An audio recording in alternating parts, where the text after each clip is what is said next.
Buon pomeriggio a tutti, anzi buonasera da Esterzili. Mi riconoscete, sono sempre io e vi mostro un'esclusiva.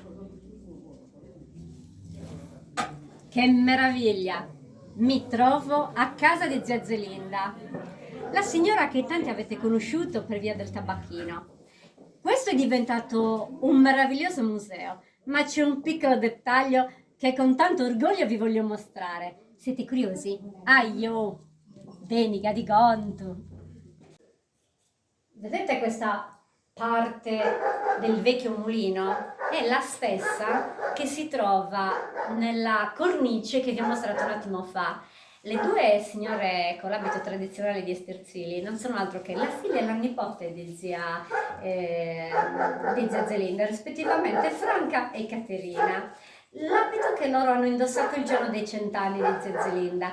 Ed ora, per ringraziare Franca e la sua famiglia, anche tanti saluti a zia Zelinda che sicuramente mi starà guardando e starà dicendo che sono una scassolata, e vi voglio mostrare un angolino che mi è tanto caro e di cui sono molto orgogliosa.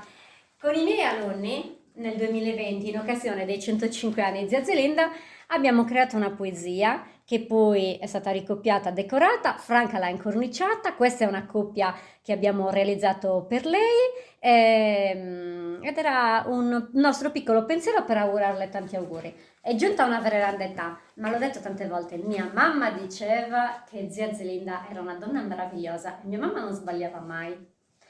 Infine vi mostro infine una curiosità, ma qui ce ne sono tante e dovete venire a scoprirle da soli. Sapete cosa sono queste? Questo è possiamo chiamarlo l'archivio, il libro del bilancio, tanti fogli che sono stati trovati qui, che le figlie hanno asciugato, stirato, li hanno trovate proprio all'interno del mulino e li hanno poi plastificati per poterceli mostrare. Pensate che qui ci sono gli ingressi e le uscite. Queste belle P sicuramente riguardano i pagamenti, perché zia Zelinda era una donna veramente all'avanguardia, ve l'ho raccontato tante volte. Bene, vi saluto. No, aspetta, non hai fatto. Bene, vi saluto, venite a Esterzili a vedere il museo Sudrigo della nostra meravigliosa compaesana acquisita zia Zelinda. Ciao a tutti, a Zibilisanus!